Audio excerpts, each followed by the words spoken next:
It's called Becoming a Woman. So tenderly, nervously really, she came to me yesterday and asked me questions, lots of them, about, Mom, growing up.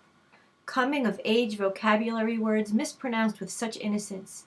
She found those words in a book at a girlfriend's house, carefully tucked under the bed. She asked me 100 questions or more about what it means to be a woman. With excited eyes that lit up the rear-view mirror, she told me about some books. That the other girls are reading, Mom? We could order them on Amazon, I told her, as soon as we get home. She sank. All of her. Her eyes and body and heart. They forced me to show up. I got it.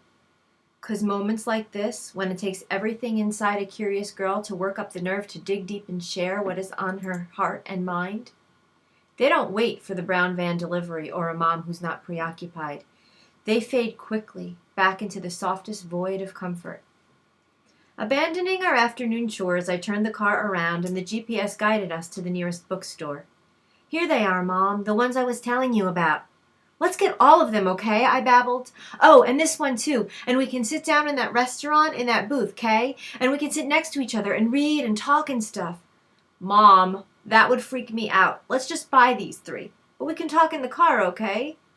That's cool, I said, hiding windless sails behind my breath. I noticed then how very good I'd become at quietly absorbing my disappointments. I pulled out my teacher discount card. Will you be using these in the classroom? Asked the clerk. No, I said. Well, then you can't have the discount.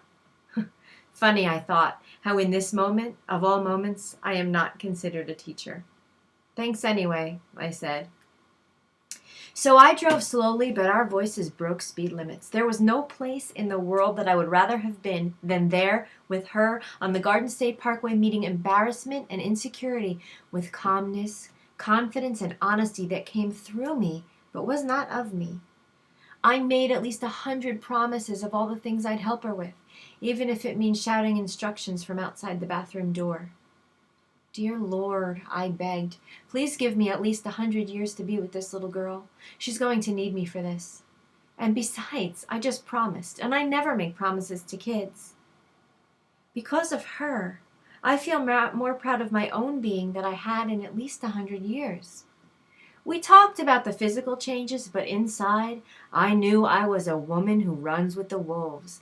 Legends and stories of women, of courage, of showing up, of figuring it out, ran deep through my heart, just like Clarissa Pinkola-Steeze's voice trembles in my soul. This being a woman, this she knows who she is, it only revealed itself to me like yesterday, and already I share it. I told her how this being female, it is magical.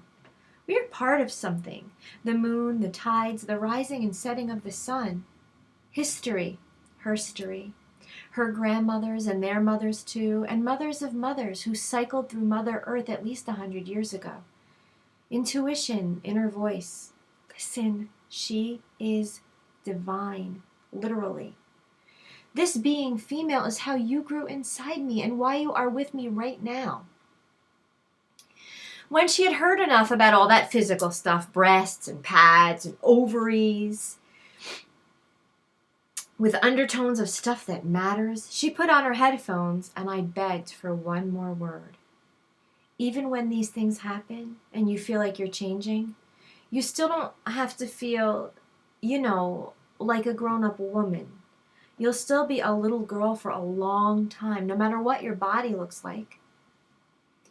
For me, giving birth was powerful, but 10 years and 2 months and 1 day later, to have a little girl who chose me to come to with all of this, now that is feeling like a woman.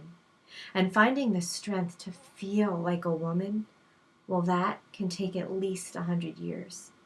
And it's worth every minute.